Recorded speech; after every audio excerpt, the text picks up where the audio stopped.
Hi, and welcome to Z Games. Recorded live at 4ZZZ Studios in Brisbane and broadcast nationally over the Community Radio Network, Z Games brings you the latest gaming news, reviews and interviews from across Australia and around the world. Greetings, radio nauts and other explorers of the audio range. You are listening to Z Games, Australia's most beloved gamer radio show. Joining me in the studio for this episode, the well-bearded Mr. Razor. Hello. The unbearded Jody McGregor. Hi, Lee.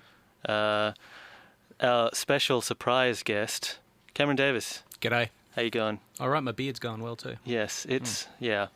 I don't know why I settled on that, and I apologise. We will edit this in post, listener. In your memory, we will not have had this conversation. It'll be great. And Lee, I believe you have the best beard of them all. I do. It's invisible, but it's magnificent. It's lush. Unrelatedly, video games. That's what we tend to talk about when we're not embarrassing ourselves live on the air. Yep. And also when we are. So coming up on this week's edition of the show, Cameron Davis is here with us. He's a web cartoonist and industry veteran. Grizzled industry veteran. Yeah. So we'll be talking about his recently kickstarted comic book series, Blow The Cartridge. Yep. And as well as that, your other various anecdotes from your time in the video game industry. Sounds great. Yep. All the ones you're legally still Yes, allowed. there are a lot of NDAs that still apply, and I am kind of scared. But Interesting. Talk around those NDAs. Oh, yes. Yeah. Yes, when Backdivision said this... Good. That's good. That's unbreakable. But let's kick this episode off, as usual, with the week in gaming news headlines. Mr. Jody McGregor, it's up to you to do the honours. Thanks, all right. A study by Oxford University has found that failure and frustration are more closely linked to increased aggression and hostile behavior than violent content.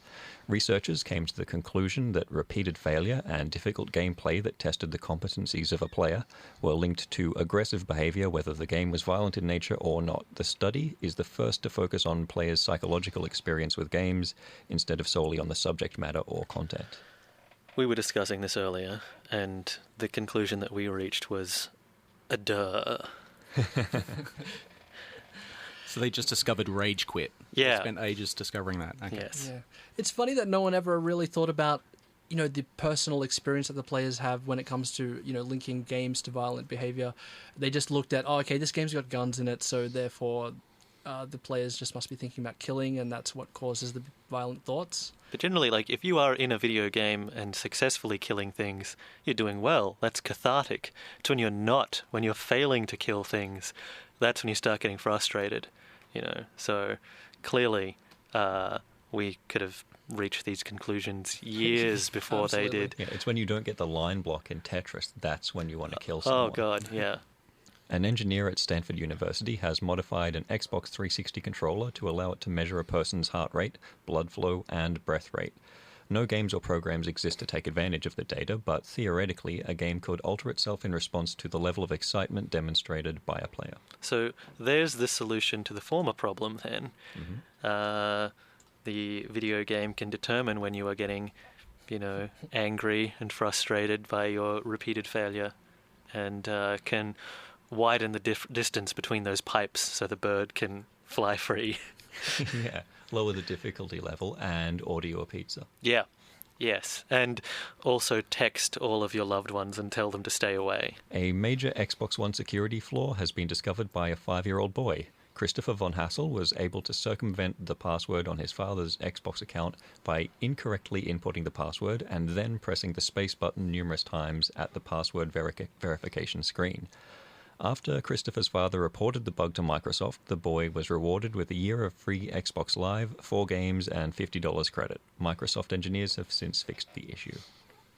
I'm guessing that there's a few people in Microsoft's security department that are probably feeling a bit red-faced. Yeah, when a 5-year-old can hack his way into your system, I think you probably need to reconsider your life choices. To be fair, though, no adult has been able to do that before him. That's possible. Yeah. I think it's... No adult has mentioned that it was possible. Very true. Yeah. In either case, I think that this kid's going straight on the NSA watch list. So Here you go. Here's your $50 credit, and we'll be bugging your phone for life. Mm-hmm. I think that was a bit like not that generous of Microsoft to offer a couple of games in a year's worth of Xbox Live for fixing something that could cost them, potentially have cost them thousands, maybe millions of dollars. Yeah, I mean, that's a pretty big security flaw, and I expect that if a 5-year-old had discovered the flaw that, brought down the PlayStation Network a couple of years ago, they, probably would have been a little more, generous than $50. It's essentially the same kind of problem. Like, give that kid a job as a security engineer with Microsoft, like right now. You are listening to Z Games. We have a special guest in the studio with us right now. Cameron Davis, you are a cartoonist. Guilty as charged. Yes. I'm very sorry about that. Yeah. So we have you, a person who works primarily in a visual medium, to talk on the radio. It's really good radio talk. Yes. Yeah, check this stuff out. Doesn't it look great? Yeah. So you've got a webcomic called Blow the Cartridge. Yes, it's about retro gaming. It's about all the old video games we wasted our youth on playing and why they were so weird and stupid and why they're still so important to us now. Good choice. Yeah. So you also have very recently had a successful Kickstarter campaign. Yeah, it was the book collection of the first 2 years' worth of Blow the Cartridge comics into a book called Super Blow the Cartridge, with a cover that looked like the old Super Mario World cover, the Japanese version, and a whole heap of new stuff where all the backers got to put their own comics in. Well, I drew them and wrote them, but they selected the games that they feature in the game. They'd also have a little promo blurb where they talk about why they loved that game so much, and I do extra stories just for the Kickstarter book. So where did the idea for Blow the Cartridge come from? I am stupidly obsessed with old video games. Detrimentally so. I mean, I still love new stuff, don't get me wrong, but I've always had a soft spot for growing up, playing Commodore 64 stuff and Super Nintendo and games of that era where things were a lot more simpler. And I think especially because of my career in game design, where things got really complicated really quickly for a long period of time, it makes me yearn for the good old days of plug in a cartridge, turn the power on, you're playing. You don't log in, you don't download a patch, you don't worry about getting charged extra for the DLC, you just play the freaking game with the person sitting next to you, and you don't have to pay extra for them to sign in as well. Which is bizarrely rare these days. So how far back does Blow the Cartridge go? I had a previous webcomic which was foolishly titled Funny Webcomic. Kids out there, don't ever title your comic like that. You'll just get ripped to shreds, but I thought it was a good idea. Do you still have that URL? Yes. Yes. I'm considering setting fire to it one day, but... You should just be because that's gold, right? That's what I thought. But, people are cynical on the internet. I don't want to shock you with that news. But yeah. So when they see that URL, they're like, nah, we'll prove you wrong. But anyway, I started doing it once a week on that, and people were just like, this is the best part of the site. Just keep doing more of this. And that's how Blow the Cartridge started. That was back in 2011. Do people often come to blowthecartridge.com looking for advice on how to get old games working? Oddly, yeah. The search results I find they try to look for that advice, and I go, no, sorry, we don't have any intelligence here. This is just stupid goofing off. Sorry about that. Did you see that news report a couple months ago that was pointing out that blowing the cartridge probably didn't help for the reason that we thought it did? It was because you get more water on the contacts or something. Was that something like that? Yeah, I had a feeling that was never doing any good. But the reason that it worked was because the pins in the cartridge would get out of alignment, and by removing the cartridge and putting it back in again, you would get a new connection, and that's why that. So the blowing part did nothing? It did nothing. It was the removal and the reinsertion. Living a lie. Yeah. And actually the blowing was detrimental because of rust, right? Yeah. Oh, yeah, of course, that makes sense, yeah. Yeah. I guess it's like 10 years from now we'll be talking about, remember when we used to put our Xbox 360s in the oven for 5 minutes to warm them up? Yeah. Oh, that was terrible, yeah, but it worked. I used to boil demo discs when they didn't work, and that actually... What? Yeah, that was advice that you would get. If you had a demo disc on a CD and it didn't work, you would boil it for a few seconds and suddenly it would work. That's brilliant. I know. If you did it any longer than that, it would destroy the disc altogether. So don't do that. I had the advice that you could clean them with alcohol, and that would get them to work. Yeah. But, rubbing alcohol is what you were supposed to use. Oh, I no. didn't have any, so I just had a bunch of discs that smelled like vodka and perfume. But they were. Sage advice. So with that in mind, are you now going to change the name of your webcomic? I was actually thinking of updating it because, like, kids today, when they come up, they go, "Oh, what's your comic about?" And I go, "Oh, retro gaming." And they're like, "Oh, I used to play old games too. I used to have a PlayStation 2." Oh, yeah. So that makes me feel like really old. So I'm actually thinking of like calling it "Wipe the Disc," Yeah. or something like that to update the title. Because I had someone the other day tell me about their retro gaming experience playing the GameCube, and I wanted to strangle them. I was like, that had a mini disc. I still use those controllers on the Wii now. Yeah. Oh, Yep. that's terrible. So what was your first gaming console? The 2600. Did you have the one that had Yes. the fake wood paneling? Yes. I'm so jealous. My first console was an Atari 2600, but it was one of the later models that black- were just smooth black, like the yeah. Atari Junior from like 1988. They looked nice though. They were sleek and 80s, and they had that little stripe of colour on them. And Yeah, they looked nice, but I don't want it to look nice. I want it to look kitsch and hilarious. it only works if you have the wood panel TV to go with it. Otherwise, it just looks out of place. Love that thing. Yet, yeah, I blame that for absolutely ruining my life in a good way. Damn you, Boulder Dash. Oh, yes. Yep. David's Midnight Magic and the terrible version of Pac-Man, and it just rolls on and on. So, in your opinion, when did the golden age of gaming end? It hasn't. In fact, it's back better than ever. Like I know. Nice like, try, Ray. Yeah, suck that. I know. nostalgia. As like the retro gaming guy, I'm expected to go, well, nothing's been good since 1994, and things got bad for a while. But I think you go outside and you load up your phone, and there's like 5 million indie games, and you're wearing an Assault Android Cactus shirt, and that's an awesome game. And, He is. and there's tons of new cool stuff happening every week. There's tons of stuff to look forward to now. So no, I think we're in a golden age now more than ever. And the control of who makes the games, the distance between the person making the game and the person playing it is shorter than ever than it was 30 years ago. You had to go through a publisher and a distributor and all that nonsense. Now it's great. It's better than ever. That being said, no, really, it's 1992. So you mean with the launch of the Super Nintendo? I love the Super Nintendo. Bury me with my Super Nintendo. Oh my God. Street Fighter 2, you kidding me? Yeah. Speaking of Street Fighter 2.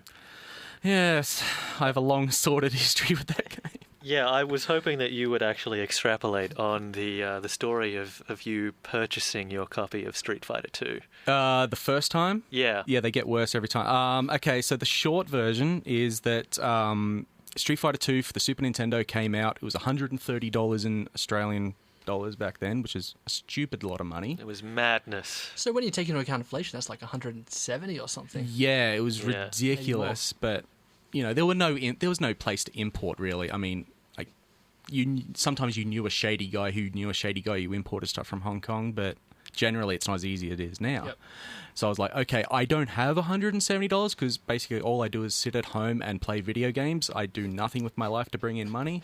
What I do, however, is have a giant comic collection, like literally a suitcase full of stuff because I used to work at a comic shop and used to collect really nice comics. Took that to a secondhand bookshop, which was the only place that was open that day. I had to get to the game shop by 1 o'clock. I said, here's my giant suitcase. It's worth at least $1,000. He said, I'll give you 100. I started crying in the store. He took pity on me, gave me enough money, caught the train, started beating myself up for selling my comic collection. I mean, there was some really good stuff in there. Anyway,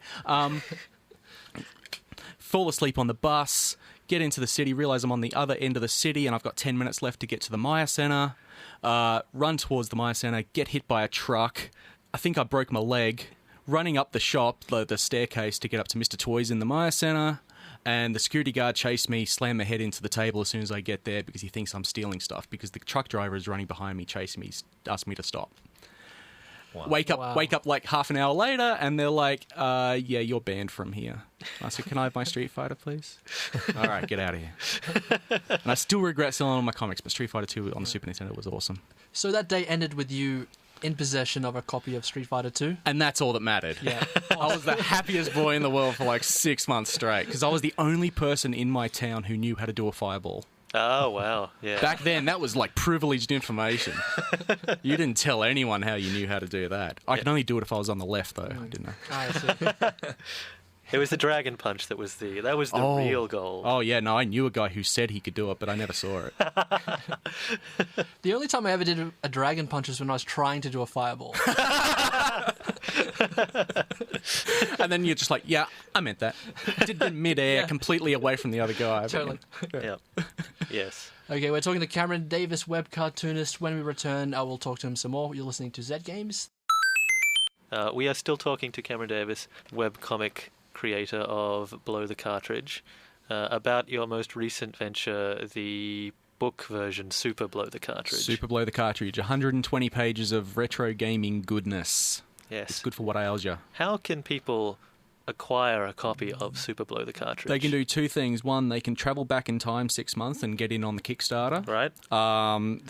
This one's a little bit more easy. Go to blowthecartridge.com and go to the shop. You can pick up a digital DRM-free copy right now. Hooray! Right now! Drawing webcomics is only like your most recent venture. You're an industry veteran. You've been in basically all facets of the gaming industry. Would you like to take us through your illustrious career? I don't know about illustrious because I ended up here, but Oh, that's rough, man. no, not here. This room. I mean, doing webcomics. Okay. Started off as a game journalist. Ended up, ironically, getting my first break because of a radio show about video games back in the mid-90s. I kept telling the editor they got their facts wrong and he told me to put up or shut up and got me on. Which outlets did you work for? Okay, so there was TV Week. That was my first break. Now, which isn't, the most common place. TV Week. They used to run 2 pages of game reviews. So you'd have to write a game review, not for people like you and I, but for like a grandmother looking for a game to buy their kids. The grandkids or whatever. But and then moved on to GameSpot. Did a little bit of IGN. There was a whole heap of these new things called websites back when I started. So we did Nintendo 64 HQ, which is like the first Nintendo fan site in the world. It was groundbreaking stuff. I remember going to some Nintendo party here in Brisbane for some press thing, and because I was freelancing for the Sunday Mail at the time, so I got introduced. Oh, this is Cameron from the Sunday Mail, and they hand me all this PR material. Oh, great, Cameron, welcome aboard here at Nintendo where we want to show you all this stuff. And then the guy introducing me says, oh yeah, he's also writing for this website, and they take the stuff back off me. That's illegal to be writing about our stuff for a website. It's like, what? So times have changed. Wow. What crime was you? We were running Nintendo screenshots without Nintendo's permission. Terrible times. Yeah. So after that, a little bit of gamers.com, which was one of those .com bubble sites where everyone was riding around the office on scooters and tons of money coming in. Pocket Games Magazine for Ziff Davis. A whole heap of American publications because I realised there was really no way to get a lot of work here in Australia being a game reviewer. It's tough out there. No kidding, right? Yeah, no, you don't have to. You're preaching to the choir, man. Absolutely. Yeah. I'm tying my pants up together with an electrical cord here. You make it work, though. Yeah. So after a couple of years of that, I decided, hey, I want to actually start building stuff instead of reviewing stuff because I was also, I was a pretty crappy game reviewer. I'd look at the cover and because there was a site I was working for that was actually owned by Melbourne House called hotgames.com where you'd have to give all the Melbourne House games perfect review scores, and then everything else was like you write about whatever. Oh, so, that's dodgy. Yeah, it's incredibly dodgy. Oh my goodness, but I didn't mind when I was cashing the check, let me tell you. But I'd have to do like 15 reviews a day, like 300-word things, so after a while you don't get a chance to play it. Look at the cover, yeah, this is great. Oh my god, it's made in France. Hey, let me tell some jokes about France. Shut up, man. You're giving the game away. Like, it was terrible, but...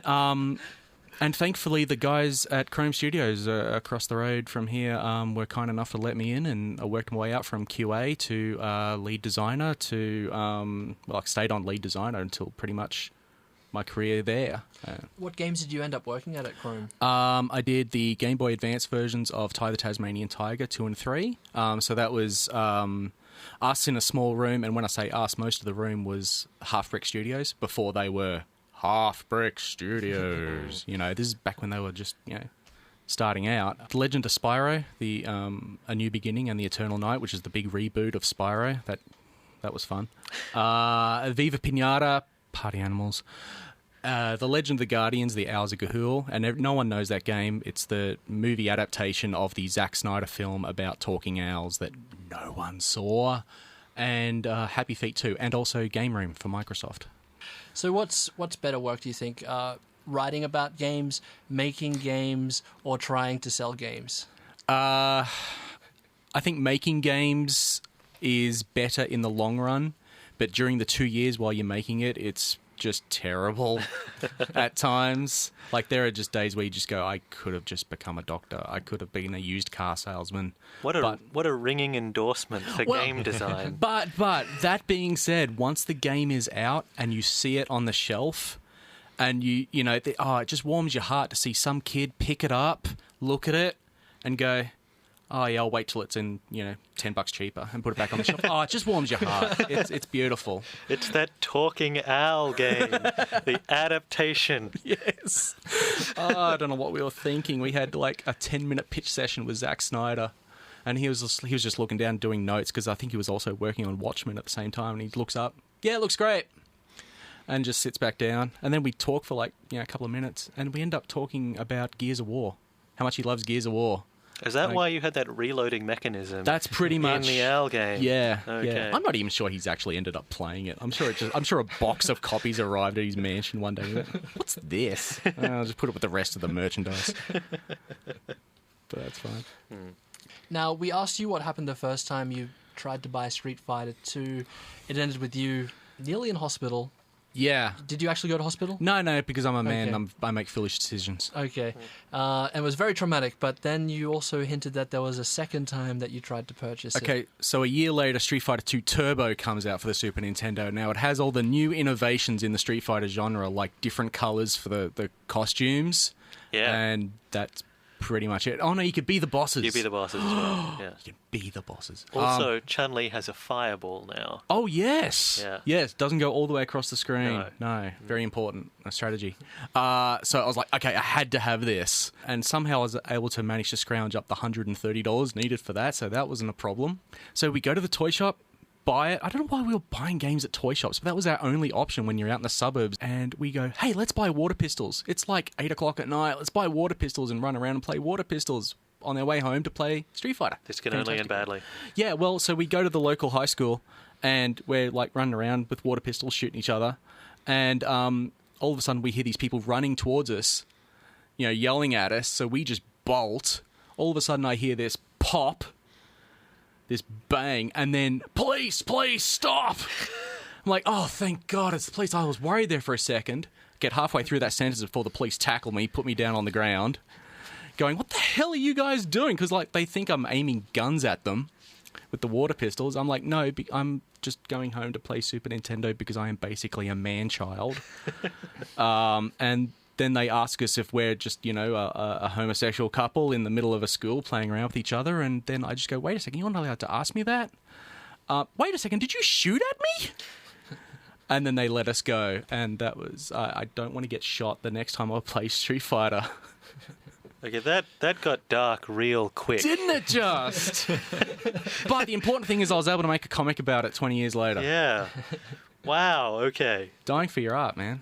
That's pretty rough. Isn't it just? Yeah. Well, Cameron, man, thanks so much for joining us on this episode of Z Games. No Absolute worries. Pleasure speaking with you. Oh, thanks for letting me into this lovely madhouse. Not a problem at all. Hello and welcome back to Z Games. We just heard a song from the Assault Android Cactus soundtrack by Jeff Van Dyke that was called Gamma. Lee and I have been playing a game recently called Mercenary Kings. We are the Mercenary Kings. Yeah, official Mercenary Kings now, you and I. We've been through boot camp, we've got our training, we've got our dog tags. Yeah. Our crowns. Sum up Mercenary Kings for the listeners, Lee. Mercenary Kings is it's an old school, I would describe it as a run-and-gun platformer in the style of going back to, classics like Contra, and then slightly more recently, the Guilty Gear. Metal Slug. Metal Slug. Why did I say Guilty Gear? Anyway, Metal Slug, yeah. It's a beautifully hand-animated game. It looks fantastic. You have missions that you have to go on to mostly collect things and shoot men with bullets. That is an important facet of the game, the shooting of men. And it's a little bit of a misfire, I think. Yeah, I agree with you on that. Because visually, it's perfect. Yeah. Like as a recreation of that sort of retro era of the Metal Slug days of 2D side-scrolling platformy shoot-em-ups where a bunch of army bros who looked like they'd stepped straight out of a 1980s action movie shot guns at dudes. And in then the those jungle. dudes fell down. Yeah, usually in the jungle. That's done really well. Yeah. Like, it looks perfect if that's what you want. And the cutscenes are all like talking heads with text scrolling underneath them, and everybody bounces and jiggles around ridiculously, and it's all very cartoony and cute. But it doesn't play like those games. It doesn't play like Metal Slug, which is where it all goes wrong. Yeah, we were surprised to discover that rather than just being, a tight sort of linear level like Metal Slug had, these were sprawling but sparsely populated, and you weren't there just to get from the left side to the right side. You go into each level with a mission, but the missions, their design seems to be taken out of the classic MMO book for insipid design, where your first mission is going into a wooded area, hunting foxes and what have you for pelts. You just need 2 pelts, and you've got a time limit of 15 minutes. And the first time that you played through that, Jody, you failed at it, right?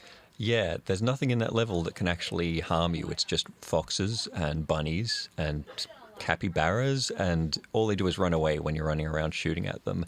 And all I did for 15 minutes was shoot foxes, waiting for 2 of them to drop the pelts. But because it has random drops like World of Warcraft, I got 1 pelt and then a whole bunch of rations and meat and random other crap. Wood. Those foxes held a lot of wood for some reason. Yeah, all of the sort of miscellaneous crafting junk, because it has this this Monster Hunter style crafting system bolted onto it. But what that meant was at the end of the 15 minutes, mission failed. Do it again. I didn't even get to keep the 1 pelt that I'd found. It's find 2 pelts again. And that did not really inspire me to race back in to try again. So after that, you and I decided that this has co-op, local and network. We were going to get a network game going. We'll go in, it's going to be fun. 2 mercenary kings together, taking down the enemy, whomever they are, the other guys in the green fatigues. And we discovered that not really designed for co-op play in any way. It was just like there was another guy running around in there with us, and still no fun. Yeah, Metal Slug is a game that I've played actually pretty recently, 2-player, on a Neo Geo, and it's still fun to play with a friend facing hordes of zombies or giant crabs or terrorists or guys who totally aren't Nazis but sort of look just like them. Ratsies. But this is nothing like that. It's you are fighting maybe 2 or 3 guys at once who are probably just a dude with a knife or a dude with a gun, and walk backwards and forwards in their little patrol pattern and respawn as soon as you leave the screen. And it does feel, even though it looks nothing like World of Warcraft, it has that MMO feel of here's where the bad guys are in their little killing fields, and you just sort of grind your way through them again and again while you explore a map looking for the one thing that you're supposed to find or the one guy you're supposed to rescue or kill. Yeah, like it bugs me that, we keep going back to the Metal Slug reference. And obviously that's something that, it's inherent in the design that and yet the thing that made Metal Slug fun was that constant feeling that you were running from one explosion into a hail of bullets while robo tank things came at you, and everything was happening at once, and it was amazing. And yet in this, the enemies are so they're placed so far apart from one another, and the space in between is just spikes or pits or nothing at all, that you never really get into that fun, frantic rhythm that you want out of something that clearly has, in the design, the idea of that level of energy. Even just the promotional material was just animated GIFs of robo-tanks shooting kitten lasers and endless rockets one after the other, and yet you then get into the game and it's just one man and he's going pew, pew, pew, and he has a friend on the next screen who will do the similar thing.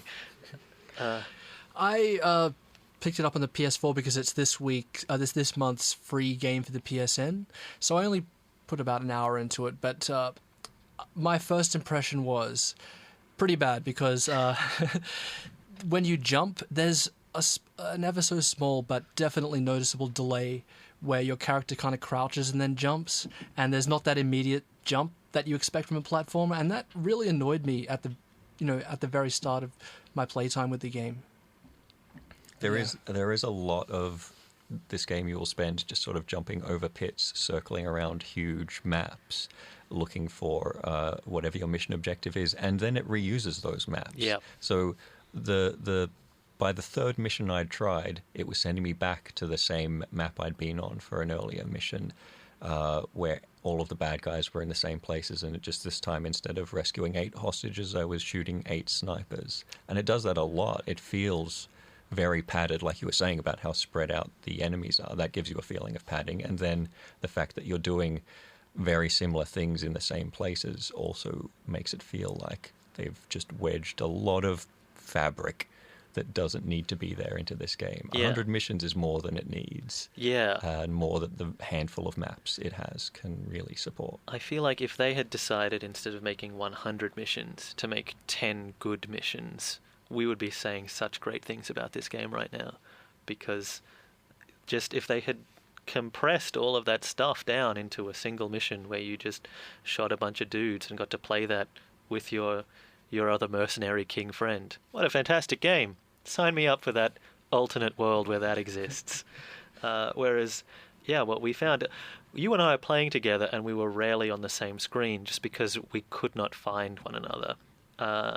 There was barely any point to the co-op play, and that's incredibly sad, because that should have made it more fun, and yet, like, even with the two of us, we still failed to find all of the snipers or whatever it was in the 15 minutes that we had, because they were just hidden in dumb places around a massive jungle, and every part of the map looked like every other part of the map.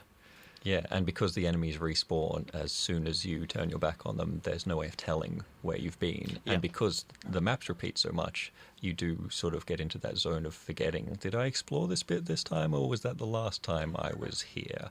I have no idea. I'm going to have to do that again. And if it didn't have those time limits, there would be absolutely no sense of urgency to that at all. Yeah. Just the fact of having an arbitrary time limit is the only thing that gives it any sense of tension. Yeah. And so, you get punished, but you don't actually get, any kind of difficulty. There's no reward to balance that out either, is my feeling. Like, I think as a platformer, your character moves in a quite interesting way.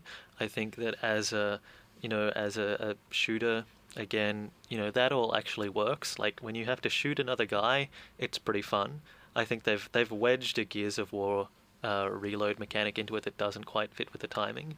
But you are a man without a map, pretty much, Like, if this guy were in someone else's level design, I would be really happy to play that. But what they have built is something that is just vast and tedious, and I feel very sad. Yeah, that sums it up perfectly. That's exactly how I feel. We were just talking about Mercenary Kings, which is available for the PC and the PS4. It is this month's free PSN title. And that'll bring us to the end of this week's episode of Z Games, guys. As usual, thanks for listening. Next week, I think we've got Lego The Hobbit to talk about. Ooh. Yeah, and do you have something that you want to talk about, Lee, as well? Nah, I'm just hanging out. Sweet. Big thanks to our guest, Cameron. Thanks a lot for coming in again, man. Thanks a lot for having me. blowthecartridge.com. Yep. Good work there. Thanks for listening. This has been Z Games, recorded live in Brisbane on 4ZZZ and heard nationally thanks to the Community Radio Network. For more information on the show and to join the Z Games community, head to our website, zgamesau.net. That's spelt Z-E-D, or send us an email at contact@zgamesau.net. You can also find us on Facebook and Twitter. Z Games is produced with the assistance of the Community Broadcasting Foundation.